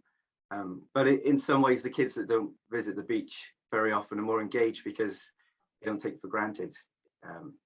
So there's kind of that natural intrigue as well. Mm-hmm. So I found that the beaches where we live, the schools where we live, because the kids are often based in coastal water sports, they do a lot themselves, so they've already got a good feel for waves and tides, and they see the seasonal beach changes, so they've got that advantage. And why did you target year 6 and not start younger? That wasn't by design for me, because I'm not a teacher, not an educator. I didn't really know which age to go for, so I was led by the school. I approached the headmaster in the school. As I said, I knew they went to the beaches to do lessons, so it seemed ideal. And the topic that the headmaster decided with his teacher resource availability and age, that would be the most appropriate. But of course, it wouldn't really have mattered too much which age we targeted, because the materials would have been designed for that age. But I think year 6, they're really starting to learn technical terms. So it was the right age to have an expert and make more use of, I say an expert, it's me, but a coastal expert of sorts. Joe, I think there's a question coming on the chat. Yeah, thanks, Gwyn. Just a request from Sarah to drop an email or a phone number in the chat, if you wouldn't mind, just for a potential collaboration. Great. So yeah. I'll let you give the best contact details, if you don't mind. Yeah, we'll do. I'll drop my email address straight in. Thank you. I think because the curriculum in Wales is slightly different to the English one. We have lots of different kind of boards, educational boards and things here. Do you think it will be easy for us to tweak your resources to build into the curriculum in England? Not from a teacher's perspective, but I would say absolutely 100%. I mean, a lot of the ideas that we took from other previous work that had been done. Cardiff University had done some work with schools on an IMCOR project, so some of that was the foundation. There's no point in starting from scratch with something like this, because nobody's got the time for it really. And it's written in English as well, so hopefully that's a good starter. But I'm sure it would translate really easily. I think my advice would be is go and speak to a local primary school, find a teacher. The teachers are really grateful to have prepared lessons, and all they'd have to do is just tweak a teacher lesson plan for us. They're one-page lesson plans, and then adapt the content accordingly. It wouldn't be too much. There's quite a few maps of Wales, so maybe you want to replace some of the maps, but apart from that, there wouldn't be a lot to do. Have you looked into kind of funding streams to kind of roll this out over a bigger area at all? No, No, if anybody's got any suggestions, 100% support that. We didn't have any funding for it ourselves, really. It was all kind of done through lucky collaborations. Once it started to get a bit of momentum, the Welsh Local Government Association found a bit of money for the graphic designer to do the work. And we leveraged the central government Kickstart scheme. So we've had free work placements with us. By chance, one of them was a geologist who used to work in a science museum. So she loved the program and just did amazing with it. Our undergraduate program we do as well. We've had a few younger people who've really engaged with it and enjoyed going into the schools as well. Excellent. Well, I know that we are definitely up for doing some collaboration with you, and I'm sure there's lots of other people listening who will be as well. So if you could put some details in the chat for us, going to get in touch with you, that'd be fantastic. And I'm sure you'll have lots of emails of people wanting to help. Hopefully. Oh, brilliant. No, thanks so much for the opportunity to present, and really keen to collaborate with anyone. Thank you. Thank you very much. Okay, we'll move on to our next speaker now, who is Kat. She is a postgraduate research student with the Coastal Process Research Group here at the University of Plymouth. Her research focuses on utilising satellite coastal dynamic to investigate climate controls on the morphological response of coastlines. Kat has a background in civil engineering, but for her master's thesis, she looked at the recovery beach patterns of the southwest after the storms of 2013-14, and this is culminated in the publication of a paper in the journal Geomorphology, and it's a very interesting paper, so I urge you all to read it. And it concludes that the coastal monitoring that we do could be possibly scaled back to focus on certain indicative sites. So I think there will be lots of questions about this one, Kat, for you. Can you hear me? I can, yes. Fantastic.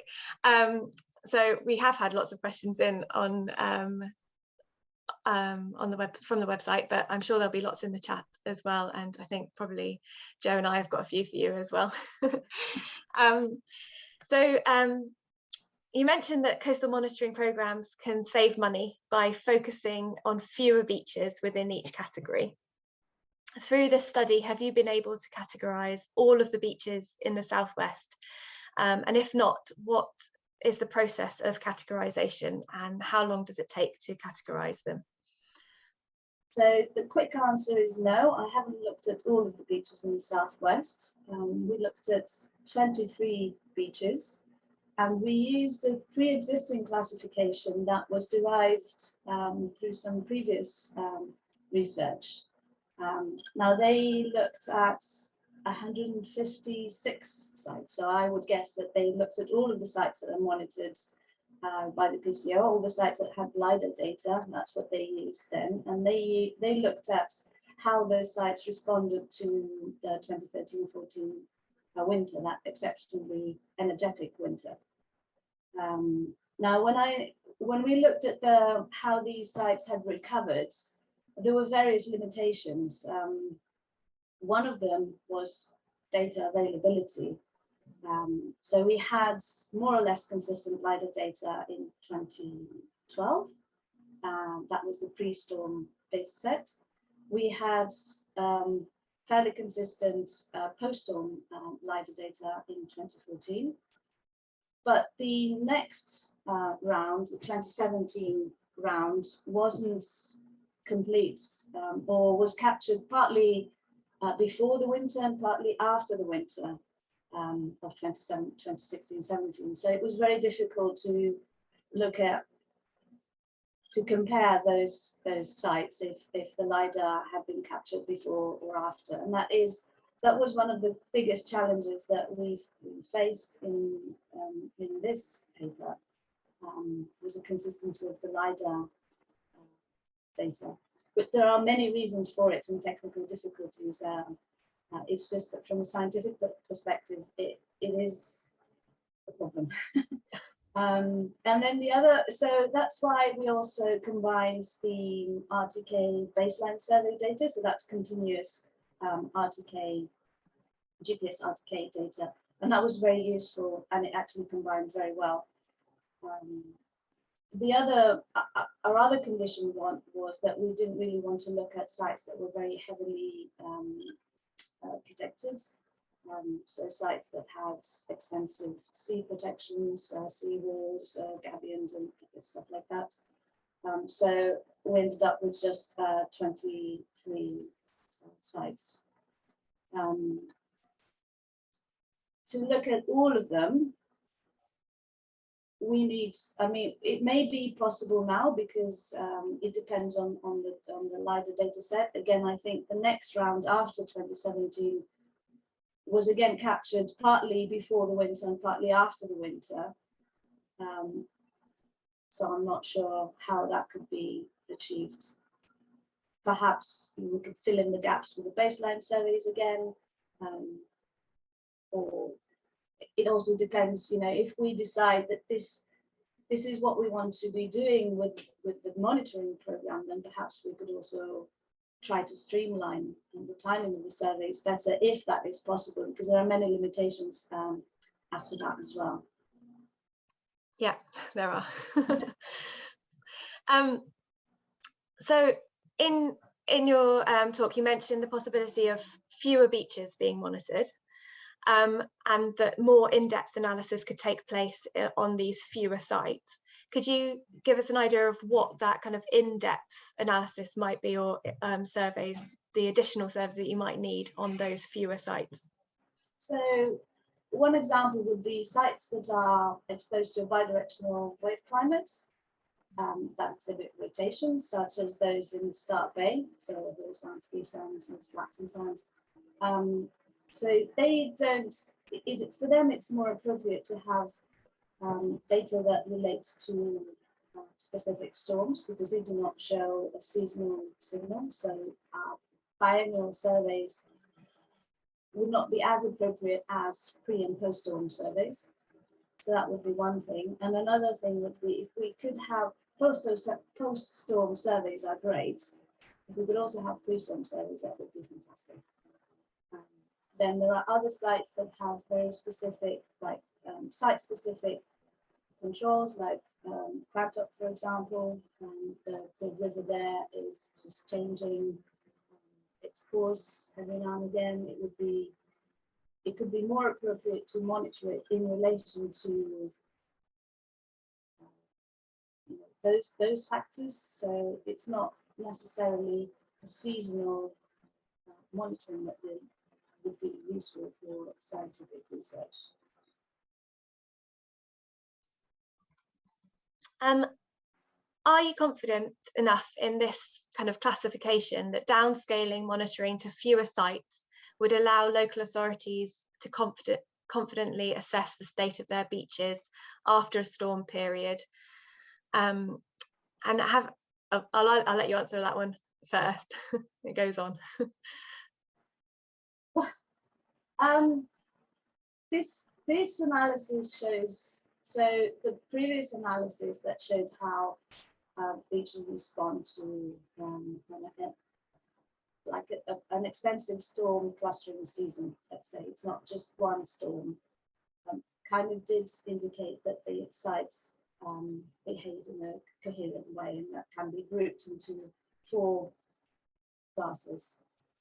Of course, in every site has, there are site-specific characteristics that do not repeat, but as a general rule, we can say that there are certain sites that will behave in a certain way for a given storm. Now, we would certainly need to look into that before we make any decisions, but I think the idea is that this grouping of behavior exists, and that gives us the opportunity to look into which sites we should focus on and how we can free resources so we can look at other things. And there are sites that may require more frequent monitoring because of those specific characteristics. But we won't be able to increase monitoring there if we don't free resources from somewhere else. Yeah, so that kind of leads on to the next bit of the question, which is, have you tested this this theory or the kind of classification theory in any other storm seasons apart from the 2013 and 14 kind of recovery? Have you looked at other storm conditions and how the beaches recover, and do they still fit into those classifications? So here we come into the usefulness of a different type of data sets. So biannual data isn't really appropriate for looking into storm-specific responses on a wide scale. Now, we do have the post-storm data, but that is sporadic. So it's not over a wide scale and not consistent everywhere. So we can't really look at all of those sites, how all of these sites behaved in one specific storm. And this is why we looked at the 2013 winter as a winter season and we didn't look specifically at each storm, and we didn't look at all the other storms that occurred in the following winter seasons where we did have some quite significant storm events. And Joe, have you got any from the chat? Nothing from the chat, but I do have it's more of a comment. Oh, I've just had one in. I'll go for Justin's first. I'll leave mine till the end. Right. So this is from Justin. Thank you, Justin. The suggestion to strategically base future targeted monitoring on a proposed beach classification system seems to have merit, but has it been considered how we'd allow for this to potentially be a non-static categorization system, i.e., I'd imagine beaches may temporarily change classification in response to changing storm directions. For example, in your study, Penturion is classified CL3 for 2013-14 storms, which were predominantly southwesterly events. However, using the example of Storm Emma in 2018, which was an extreme easterly storm, would it not then be classified as perhaps CL1 or CL2? So the idea is to start this conversation. So what we found from our research was that there may be grounds to start this conversation and look into how we could classify beaches, or more precisely, how we could focus our monitoring in a more effective way and freeing resources while increasing the scientific value of the data that we collect. So there are many questions that still need to be answered, and a lot that we, if we do want to look in that direction, that we should look into. Just an interesting comment from John Cocker here as well. So we focused on high energy storms and high sea level events, which lead to short-term emergency flooding events and short duration, but large volume erosion. In the light of recent low energy but frequent / long duration conditions that we've had over the last couple of years, should we be more concerned about increasing frequency of these low energy drawdown events that do not allow time for beach to recover? So slightly outside of your paper, but it'd be good to get your thoughts on that, Kat. So one of the outcomes of this paper was that some of the more exposed sites were the slowest to recover, and the importance of that is that they are exposed. They remain in a vulnerable state for multiple winter seasons. So they are exposed regardless of whether we're talking about intense events or lower energy consistent events. There are some sites that will remain more vulnerable over extended periods that would include multiple winter seasons, and that is something that we do need to consider, I think. And I've just got more of a comment or query, I suppose. It'd be interesting to see if this analysis is equivocal for pre-2013-14 conditions. So if you were to analyze two separate of these classifications and look at those beaches that you've studied for this paper, just to see if they were reacting in a similar way before this large storm event, as to whether there was drawdown or accretion observed on them all, which might encompass, I suppose, different wave conditions and climates over a longer period. But yeah. Yeah, it certainly would be. But again, we will come to this issue with timing of our and the temporal resolution of our data. It's a unique data set. What we have, not many. I don't really know. Not many countries have that data set. With such large, spanning over such large area and over so many years. But still, it may not be adequate for doing all the analysis that we might think we may want to do. Well, that would be useful for us. Thanks, Kat. That's really interesting, and I do suggest everyone goes and reads Kat's paper because it's a very fascinating read. Thank you for your time, Kat. I'm going to move on to our next speaker now, and this is Mike Walden.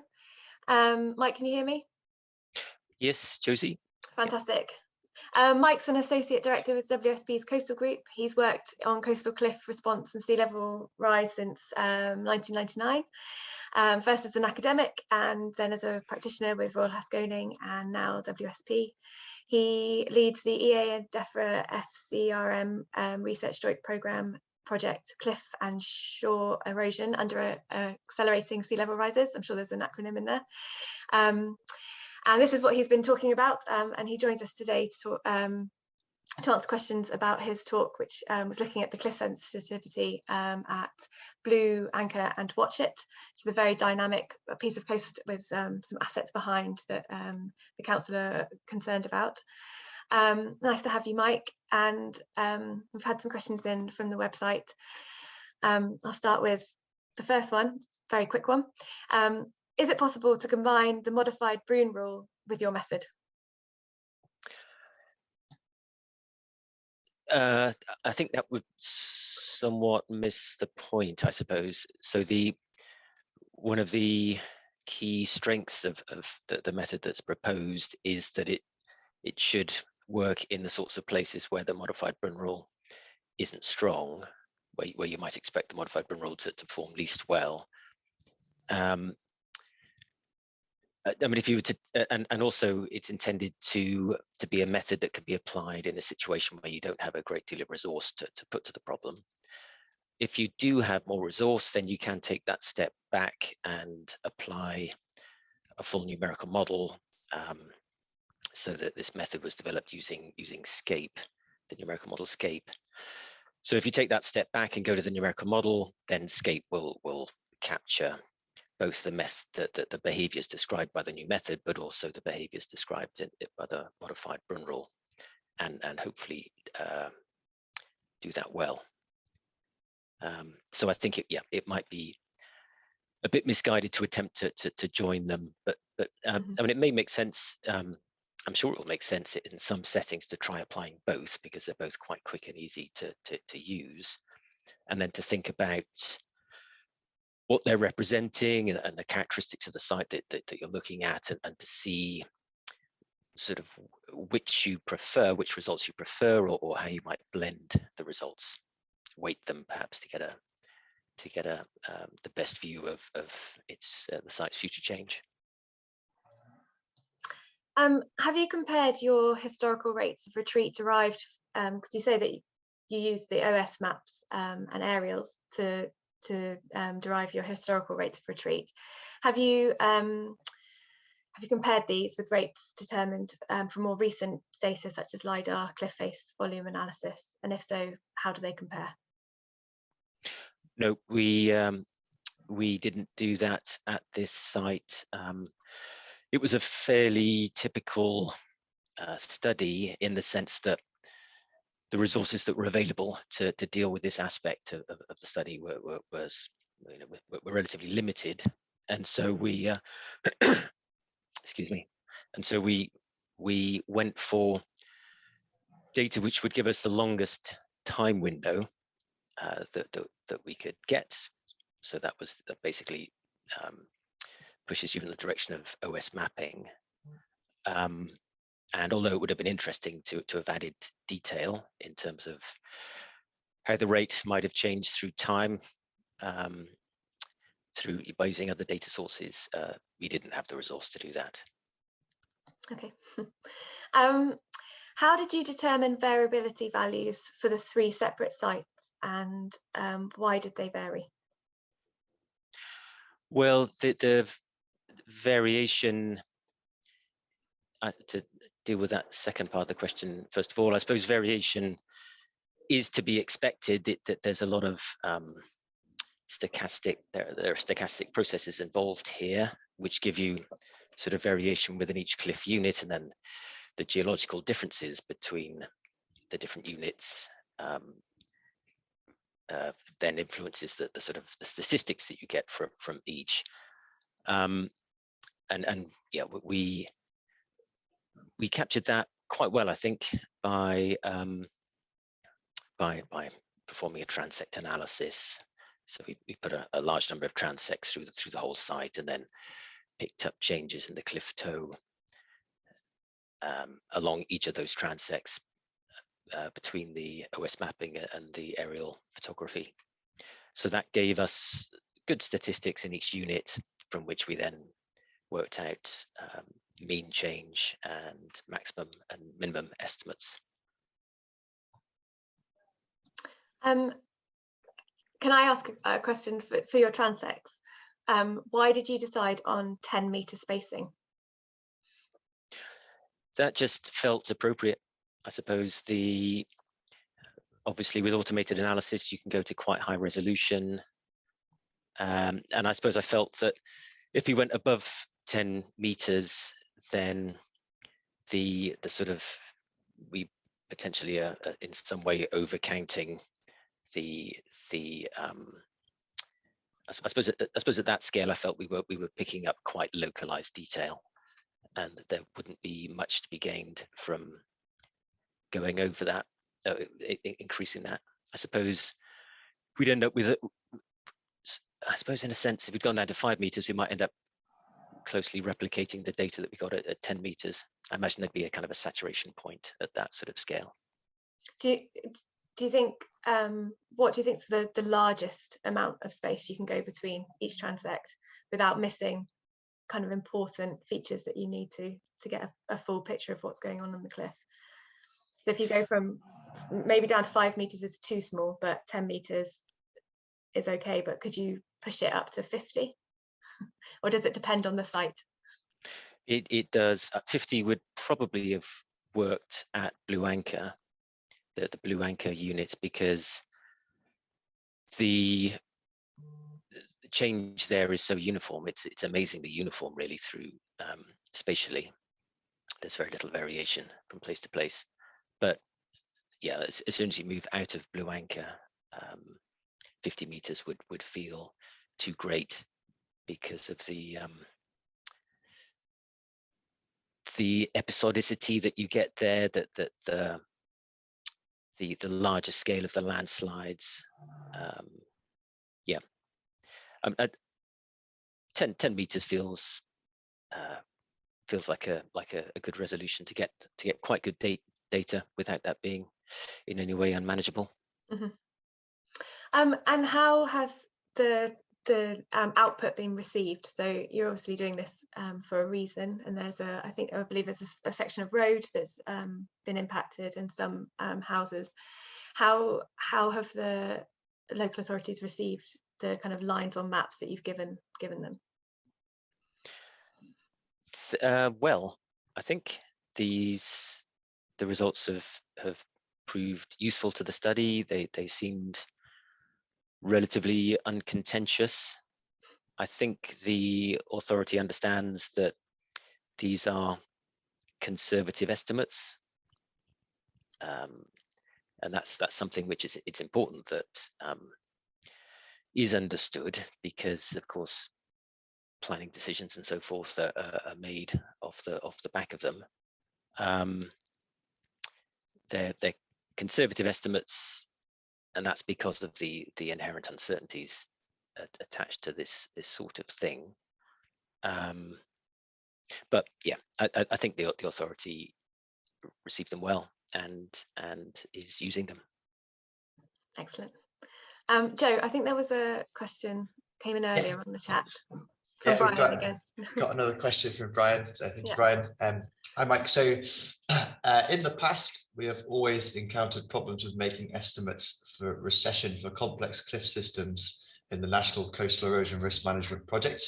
And as we start the next version, will this method work to help us to determine a consistent recession methodology for complex cliff systems for the country, effectively putting lines on maps as you've done in this instance? Yes, so the method was designed to dovetail nicely with the National Coastal Erosion Risk Mapping method. That obviously contains a technique for accounting for accelerated sea level rise, and so we made sure that the new method basically you could unplug the technique that has been used in the past and drop this method in very smoothly. We don't really have a problem with complex landslide sites because the method operates on the cliff toe. So this is about understanding how the cliff toe recession rate might accelerate due to sea level rise. And so, yeah, we don't run into that problem. Having said that, the complex landslide problem still remains, of course, and so it will be up to whoever undertakes the next round of NSERM to figure out a good solution to that problem. I just a query on that is, why was the toe chosen above the top? Well, this method is is specifically about dealing with accelerated sea level rise. And that's a really, really important problem. We've got a climate emergency. We've got a tremendous number of cliff coasts around the world and around the UK. And the current method that we've got for dealing with that has some really, really important limitations, especially when you're looking at sites like this, where the beach is quite limited in scale. And so there's a desperate need for something, well, something better, something to bring the science forward. And if you're thinking about climate change, it really makes sense to, in your mind, separate out the question of response to sea level rise from the questions of response to other climate factors, such as rainfall. So it follows from that it makes sense to really deal with the sea level rise question up to the cliff toe, sea level rise and wave growth up to the cliff toe, which is what we've done here. And then when you're thinking about the cliff toe upwards, to then bring in questions of increased rainfall and therefore cliff slope. So I think it makes sense to divide things at the cliff toe in that way. Mike, finally, do you know when the kind of results and the end report for this project will be published? Have you had any updates on that? No, it's the data and the reports are still going through the Environment Agency's normal review processes. So I've been hopeful they would be out by the end of this year. Having had a bit of an update yesterday, I'm slightly more doubtful of that. But yeah, it's as I say, it's going through the normal processes at the agency, and I'm sure they're keen, particularly with the ENSOM project moving forward. I'm sure they're keen for this work to be released as soon as it can. Excellent. Well, I look forward to seeing that. It's really interesting. Thank you very much, Mike. Thanks for your time. I'm going to move on to our final speaker now, who I appreciate we're running a little bit over time. Hopefully can all stay still. For Chris, last but not least, very, very interesting presentation from Chris Inch from the Environment Agency. He's got a background in surf zone dynamics, and he's been working on the Bude Adaptive Pathways project. It has three phases, which two of the phases have now been complete, and they've produced some really interesting visualizations of the future coastal change at Bude. Chris, can you hear me? Yeah, hi Josie, I can hear you. Hi Chris, hi, nice to see you.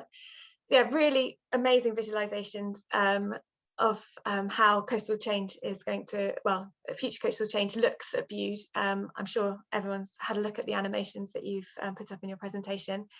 We've had some questions in from the website, and the first one is, this type of visualization is much more effective and easier for the public to understand what the actual landscape looks like compared to lines on maps, such as the ENSOM images. It's a very good engagement tool. However, some of the images are quite dramatic and might stir considerable alarm and controversy within the community. Are you concerned about this at all?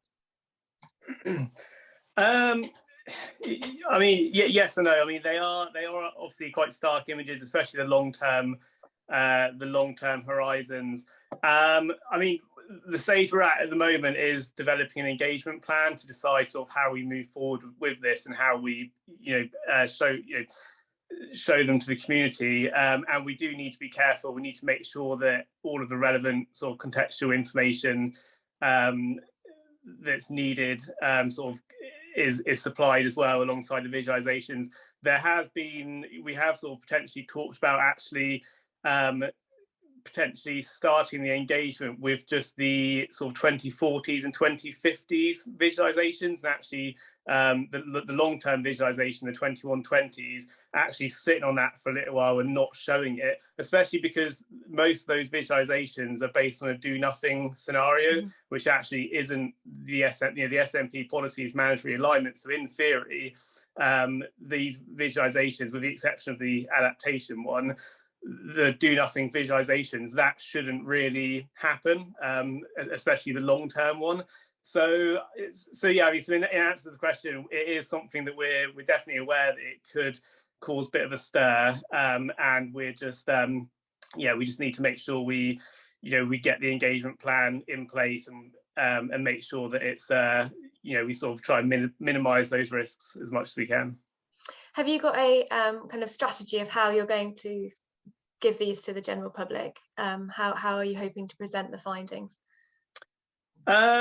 We don't have a final plan. So as part of this project, we had a website developed as well, and I would have liked to have kind of featured that in my presentation, but unfortunately we're the way we access it at the moment via the desktop app is a little bit clunky, so isn't that reliable at the moment. But anyway, we do have this website developed, and so we could potentially use that in the engagement.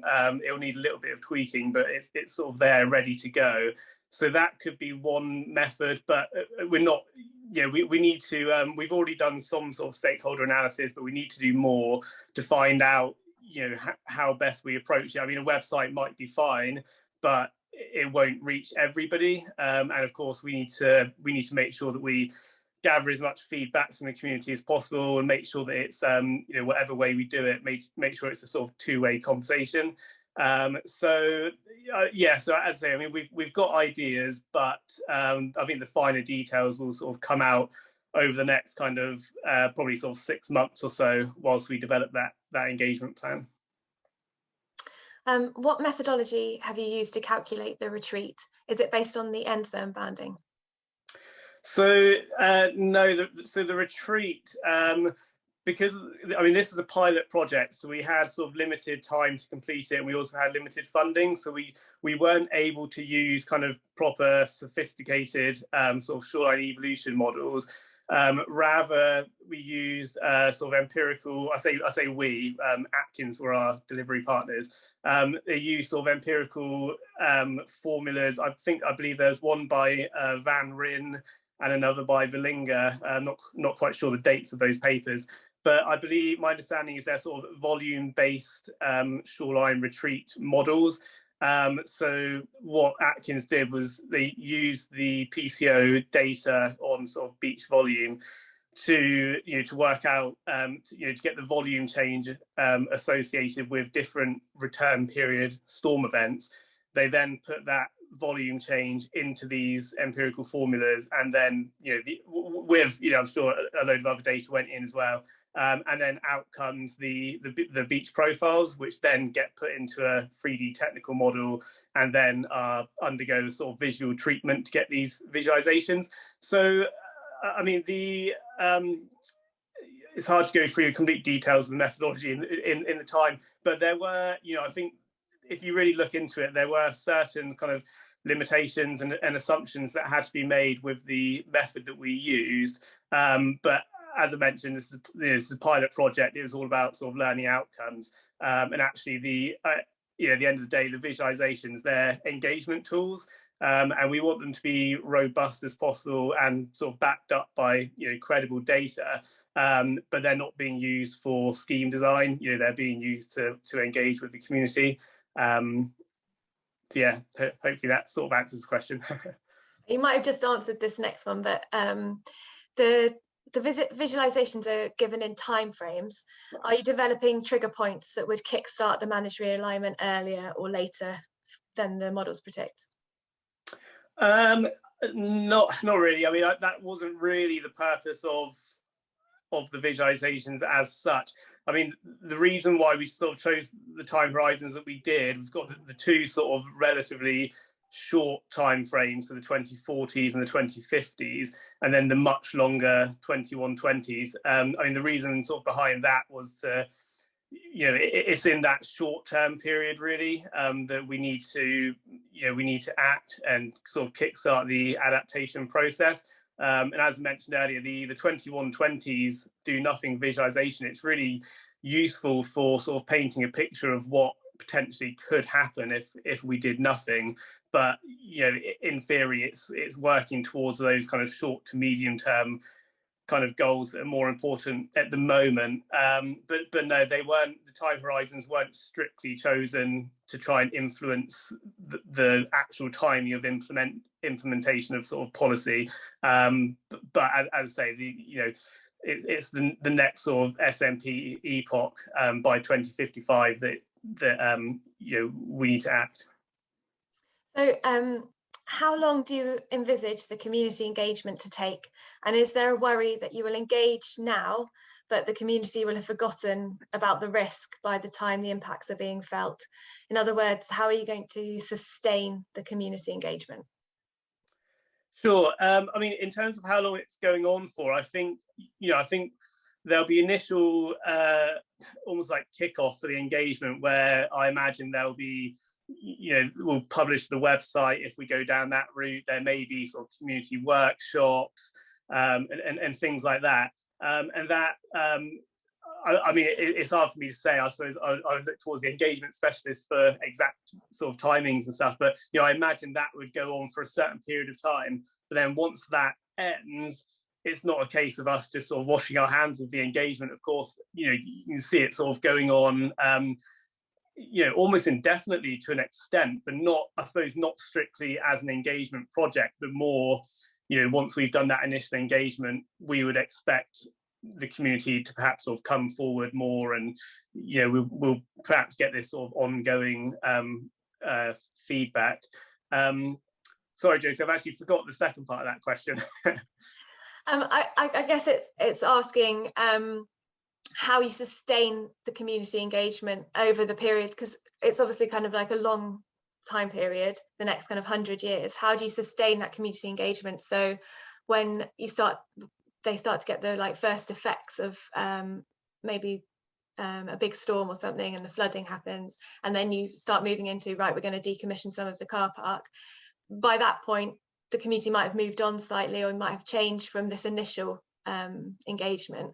So that's how do you sustain that engagement with the community? Yeah, sure. I mean, I think one of the ways we'll look to do that is almost kind of look to the engagement, look to the community themselves to actually try and manage that. I mean, the whole, you know, part of the objective of this work and this kind of the idea of what we're doing is to encourage the community to sort of almost like take ownership of the decision making. You know, we want them to tell us how they want their community to adapt. So, and you know, at the moment we've had meetings with the local town council. There's several environmental groups in Bude. There's one called the Bude Climate Partnership who we're working quite closely with, and they're looking to work with us on the engagement. So it's difficult to say at the moment because it's such early days, but I think to an extent we'll be looking to those environmental groups to you know, almost to lead on the engagement in a way, but of course with the EAs and, you know, and Cornwall Council's guidance as well to make sure that it's informed and, you know, it's done correctly with the correct information and everything else. But yeah, I mean, that's the plan, is the hope that once this is embedded in the community, they'll be able to you know, hopefully keep it going with sort of slightly less impact, less input from us, hopefully. Joe, have you got any questions there? No questions from me. Just a comment, Chris, to say that, you know, this is something that is, I think, going to be used a lot more in the future. It's especially relevant to the Making Space for Sand projects that we've got ongoing, and I'm sure there'll be some form of replicating the work that's been done on this. So yeah, I think it's a really useful tool, and it's had some really good feedback. Have you got any other sites kind of on the list that you hope to kind of roll it out to? I know this is just the pilot at the moment, but I mean, I mean, the main, well, Joseph sort of mentioned the Making Space for Sands project. I think that's obviously that's Cornwall Council, the main guy sort of heading that up, but you know, the EA are sort of strategic partners on that. Well, obviously PCO partners as well. You know, I think that's, in terms of Cornwall, that's sort of the main project that we'll be looking to replicate and sort of develop further, you know, the method we've applied here to, you know, to a number of other coastal communities in Cornwall.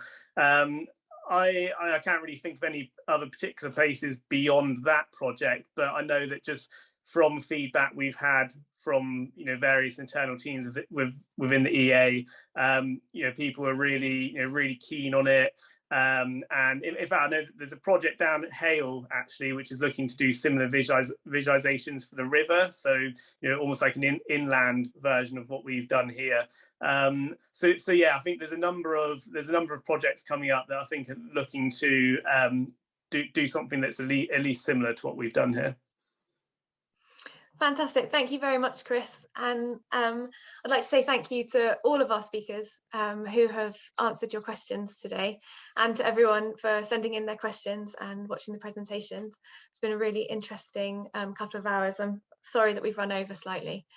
But yes, I'd just like to say thank you, and hopefully next year we'll be able to see you all in person. I'll say that again, and I'll be sitting back in front of the computer. But it'd be really nice to see you all in person, and please do send in any other questions you have for us or the team. We'll be happy to answer them. All the presentations will be up on the website for a few more days before we put them into the annual meeting archive, which will go onto the website also. And this recording will also be on the website, so if you've missed any of the speakers at the start, you can go and access those. I'll also put the chat up on the website as well, so you can see all of the comments and questions asked there. But thank you all again, and thank you to our speakers. We really appreciate your time and effort that you've put into helping us with the presentations. And Joe, would you like to say anything else? No, I think you covered that really nicely. Just thank you all for joining us today. Hopefully a better show next year. Yeah, with a buffet. With the buffet. Key. Yeah. Well, thank you all.